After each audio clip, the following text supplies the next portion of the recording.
오늘은 7월 30일 고린도후서 12장 11절부터 21절까지입니다. 11절과 12절입니다. 내가 어리석은 자가 되었으나 너희가 억지로 시킨 것이니 나는 너희에게 칭찬을 받아야 마땅하도다. 내가 아무것도 아니냐? 아무것도 아니나 지극히 크다는 사도들보다 조금도 부족하지 아니하니라. 사도의 표가 된 것은 내가 너희 가운데서 모든 참음과 표적과 기사와 능력을 행한 것이라. 바울이 말하고 있어요. 내가 어리석은 자가 되었다. 즉 나도 자랑했다 이 말이에요. 그런데 이것은 내가 스스로 원하는 것이 아니라 너희들이 나를 그렇게 비방하고 오해하니까 어쩔 수 없이 된 거니까 너희들 때문에 내가 자랑한 거야 라고 말하는 것이죠. 그리고 말하는 겁니다. 너희들이 지금 오해하고 있는 것 중에 하나가 너희들은 다른 사도들은 큰 사도고 나는 가짜 사도라고 얘기하니까 그거 잘못된 것이다. 내가 그 사도들보다 못한 게 뭐가 있냐? 나도 사도야. 너희들이 사도가 세운 교회에 함께 섬기고 있는 거야 라고 말하면서 사도의 증표를 얘기해요. 12절에 보니까 사도의 표가 된 것은 내가 너희 가운데 오래 참는 것을 봤잖아. 모든 참는 걸 봤잖아. 그리고 표적을 행하며 기사를 행하며 능력 행한 것이라. 사도들도 그렇게 똑같이 능력을 행한 것처럼 나도 너희들에게 능력을 행한 것을 봤지. 사도들이 표적을 행한 것처럼 나도 표적을 행한 걸 봤잖아. 이 말이에요. 이게 무슨 말이냐면 사도에게는 큰 사도가 있고 작은 사도가 있지 않다는 말이에요. 사도는 크고 작음이 있지 않다. 왜냐하면 모든 표적과 능력과 기사 행함은 동일한 성령 하나님으로 인하여 이루어지는 것이기 때문에 그 사도가 능력이 있어서 크게 사역을 한다거나 그 사도가 우리보다 뛰어나기 때문에 큰 사도가 되는 게 아니라 모든 사도의 모든 능력은 동일한 성령의 능력이다 라는 거예요. 그러니까 하나님의 일을 하는 데 있어서는 크고 작음이 없다. 동일한 하나님의 일을 하는 것이다 라는 거예요. 성도도 마찬가지예요. 크고 작음이 없어요. 저나 여러분들이나 직책은 다르지만 하는 일은 다르지만 동일한 하나님의 은혜를 받아 나아가는 똑같은 성도다. 성도들끼리도 마찬가지예요. 똑같은 하나님의 능력으로 충성 봉사하며 교회를 섬기는 것이다. 그러니까 서로 누구 가운데 내가 쟤보단 나하고 우월감을 가질 필요도 열등감을 가질 필요도 하나도 없다. 우리는 똑같이 천국을 향해 나가는 하나님의 백성임을 분명히 기억하셔서 똑같이 사랑하고 인정하며 겸손히 섬기는 서로가 되기를 원합니다. 14절과 15절이에요. 보라 내가 이제 세 번째 너희에게 가기를 준비하였으나 너희에게 폐를 끼치지 아니하니라. 내가 구하는 것은 너희의 재물이 아니요 오직 너희니라. 어린아이가 부모를 위하여 재물을 저축하는 것이 아니요 부모가 어린아이를 위하여 하느니라. 내가 너희 영혼을 위하여 크게 기뻐함으로 재물을 사용하고 또 내 자신까지도 내어주리니 너희를 더욱 사랑할수록 나는 사랑을 덜 받겠느냐. 바울이 뭐라고 말합니까? 부모와 자녀 관계를 얘기하고 있어요. 그러니까 사도 바울은 부모의 역할을 하는 거고 고린도 교회 성도들은 자녀와 같이 사도 바울이 바라보고 있는 거예요. 이렇게 얘기하고 있어요. 야, 자녀가 부모를 위해 저축하는 케이스가 본 적이 있냐? 아니지. 보통 자녀를 위하여 부모가 저축을 하잖아. 이 말이에요. 그러니까 내가 부모고 너희가 자녀라면 내가 너희들을 위해 더 많이 사랑하지 않겠느냐. 너희들 위해 내가 말씀을 준비하고 너희들 위해 내가 복음을 준비하며 너희들 위해 내가 애를 쓰지 않겠느냐. 이런 역할을 쭉 얘기하는 거예요. 바울이 하고 싶은 말은 뭐냐면 내가 너희들을 그렇게 사랑하고 있어 라는 것이죠. 여러분 성도와 성도의 관계는 그러므로 어떤 관계가 되냐면 서로 사랑하는 사랑의 관계가 돼야 돼요. 사랑하는 관계가 돼야지만 서로 용납하고 인정하며 바라볼 수가 있는 것이지 사랑의 관계가 없다면 서로 다툼이 있을 수밖에 없고 비난이 있을 수밖에 없어요. 우리 교회 성도 여러분들은 서로를 사랑하는 귀한 사랑의 공동체가 되길 원합니다. 그리고 17절과 18절입니다. 내가 너희에게 보낸 자 중에 누구로 너희의 이득을 취하더냐? 내가 디도를 권하고 함께 한 형제를 보내었으니 디도가 너희의 이득을 취하더냐? 우리가 동일한 성령을 행하지 아니하더냐? 동일한 보조로 하지 아니하더냐? 자, 바울이 이런 얘기를 왜 하냐면 그 거짓 선지자들이 성도들에게 바울을 이렇게 비방하는 겁니다. 바울이 왜 우리가 준비한 헌금을 안 받았는 줄 알아? 그 이유가 있어. 바울은 뒤로 얻는 돈이 많아 라고 얘기하는 거예요. 예를 들자면 이런 거예요. 바울이 고린도 교회 성도들에게 1년 전에 약속했던 구제 헌금을 부탁을 했어요.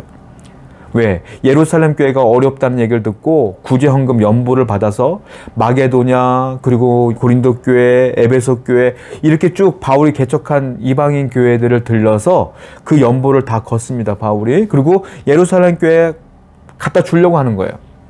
근데 그 거짓 선지자들이 이렇게 얘기하는 거예요. 야, 왜 우리가 드리려고 했던 그 사례금을 안 받았느냐면은 바울이 이렇게 연보를 갖고 헌금이란 것을 거짓말로 해서 지가 유용하는 거야. 지가 다 갖는 거야. 그러니까 바울이 돈이 필요가 없지. 돈이 얼마나 많은데 라고 이렇게 험담을 하고 비방을 하고 없는 얘기를 만들어낸 거예요. 근데 바울이 뭐라고 말합니까? 내가 너희들에게 연보를 부탁해서 내가 가지 아니하고 디도를 보냈잖아. 디도와 더불어 또 다른 형제들을 보냈잖아. 그 사람들이 헌금을 유용하던? 그 사람들이 개인의 사리사욕을 위해서 헌금을 가져가는 것처럼 보이던? 아니잖아 라고 말하는 거예요. 왜 그 사람들의 말을 듣고 진실된 사역자들의 말을 듣지 않는 거야? 라고 바울이 얘기하고 있는 것이겠죠. 계속 지금 오해하니까 오해가 아니라는 걸 얘기하는 거예요. 그런데 바울의 이 억울함을 누가 풀어주고 있어요? 디도가 풀어주고 있어. 왜? 디도가 괜찮은 사람이거든. 디도가 말해요. 우리 바울 스님이 얼마나 고생했는가. 그리고 여러분들의 헌금을 왜 안 받는가. 그 얘기를 고린도교 성도들을 만나서 다 얘기해주고 있는 거예요. 그러니까 그 오해가 풀리게 되는 것이죠. 참 이게 참 귀한 사역을 누가 합니까? 디도가 합니다. 이런 목회자에게 필요한 분은 누구냐면 이런 디도와 같은 사람이 필요해요. 목회자는 앞에 있는 분이기 때문에 어려움을 많이 당할 때가 있어요. 오해도 많이 받고 비방도 많이 당해요. 그때 내 마음이 아님에도 불구하고 억울하게 당하는 일들이 있잖아요. 그때 누군가가 디도와 같은 역할을 해주면 좋아. 증인이 되어주는 거예요. 목사님이 하신 말씀은 그런 의미가 아니에요. 목사님이 했던 건 그런 게 아니에요. 라고 증인 되어주면 좋아. 그러면 서로 오해가 없어지고 서로 행복해질 수 있는 거 아니겠습니까? 디도와 같은 자가 되기를 원합니다. 또 성도와 성도 사이도 마찬가지야. 서로가 비방하고 어려움을 청하고 오해하고 서로 없는 말 만들어내며 말이 정말로 없는 말이 진짜처럼 되는 경우도 많아요. 그러면 서로 오해하고 미워하고 싸울 때가 많아. 그때 증인이 필요해. 아니야, 그 사람의 말은 이런 뜻이야, 이런 거야 라고 하는 게 필요해.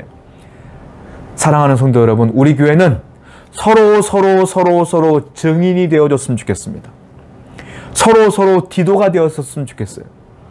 서로 간에 중보자가 되어줘서 아니야 라고 하면서 우리 교회가 하나로 가는데 중요한 역할을 감당하는 증인이 모든 성도가 되기를 원합니다. 그래야 할 때 서로가 행복하고 감사하며 아름다운 공동체가 될 수 있을 것 같습니다. 19절입니다. 너희는 이때까지 우리가 자기 변명을 하는 줄로 생각하는구나. 우리는 그리스도 안에서 하나님 앞에 말하노라. 사랑하는 자들아, 이 모든 것은 너희의 덕을 세우기 위함이니라. 바울이 말하고 있어요. 여전히 그럼에도 불구하고 오해하는 사람들이 많아요. 그때 바울은 아이고 내가 고린도 교회를 가야 돼? 하고 낭망한 상황에서 낭망하지 않아요. 낭망하지 않는 이유가 나오죠. 뭐라고 말합니까? 우리는 그리스도 안에서 하나님 앞에 말하노라. 그리스도 앞에서 하나님 앞에 말하노라. 무슨 말이냐면 그런 억울한 속에서 비방을 당하는 그 속에서 낭망할 상황 속에서 바울은 사람들을 바라보며 낭망하는 것이 아니라 뭐라고 말하고 있어요? 그리스도 안에서 하나님 앞에 말하노라. 자기 자신을 하나님 앞에 자꾸 세워요. 바울은. 하나님은 아시죠? 하고 하나님 앞에 딱 세우는 거야. 그러니까 낭망할 상황에도 하나님 바라보니까 낭망이 안 돼. 화가 날 상황에도 하나님 아시죠? 하고 하나님 앞에 자기를 세워. 그러니까 화날 상황에도 괜찮아 하고 이해하고 넘어가지는 거예요. 여러분, 분노할 상황이든 낭망할 상황이든 절망할 상황이든 억울할 상황이든 우리는 늘 하나님 앞에 나를 세워야 될 줄로 믿습니다. 그때 하나님께서 여러분들에게 힘을 주실 거예요. 그게 성도야. 사람들이 감당할 수 없는 성도의 삶은 바로 이런 삶이에요. 분명히 쟤는 눈물을 나야 되는데 왜 눈물이 안 날까? 그 이유는 그 사람이 하나님 앞에 자기를 세웠기 때문에 그런 거예요. 여러분도 오늘 하나님 앞에 여러분들을 세우시길 바라요. 20절입니다. 내가 갈 때 너희를 내가 원하는 것과 같이 보지 못하고 또 내가 너희에게 너희가 원하지 않는 것과 같이 보일까 두려워하며 또 다툼과 시기와 분냄과 당짓는 것과 비방과 수군거리가 거만함과 혼란이 있을까 두려워하고 바울이 지금 두려워하는 이유가 있어요. 두려워한다는 거예요. 이제 바울이 계획을 짜서 고린도 교회에 가려고 하는데 세 번째 방문을 하려고 하는 거예요. 근데 두렵다는 거예요.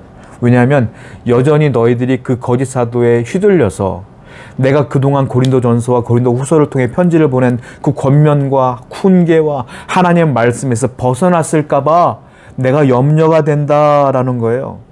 아직도 다투며 비방하며 분쟁할까 봐 내가 염려가 된다라는 거예요. 바울은 세 번째 고린도 교회 갔을 때에 너희들 나를 환대해 주지 않으면 어떡하니? 너희들이 날 미워하면 어떡하니? 이것 때문에 두려워하는 게 아니야. 환대받으려는 마음도 없어요. 뭐예요? 하나님 말씀에서 떠났을까 봐 두려운 거야. 여러분, 그렇습니다. 바울의 마음이 하나님 마음이에요. 바울이 성도가 하나님 말씀에서 떠날까 봐 염려하는 것처럼 하나님도 여전히 여러분들이 하나님의 말씀에서 떠나지 않기를 원하셔요. 기억하십시오. 성도는 하나님 말씀 안에 거하는 것이 성도야. 그러면 오늘도 하나님께 염려를 끼치지 마세요. 하나님 앞에 기쁨을 드리는 자가 되길 원합니다. 기도하겠습니다. 오늘도 하나님 말씀 안에 거하는 귀한 성도가 되길 원합니다. 예수님의 이름으로 기도드렸습니다. 아멘.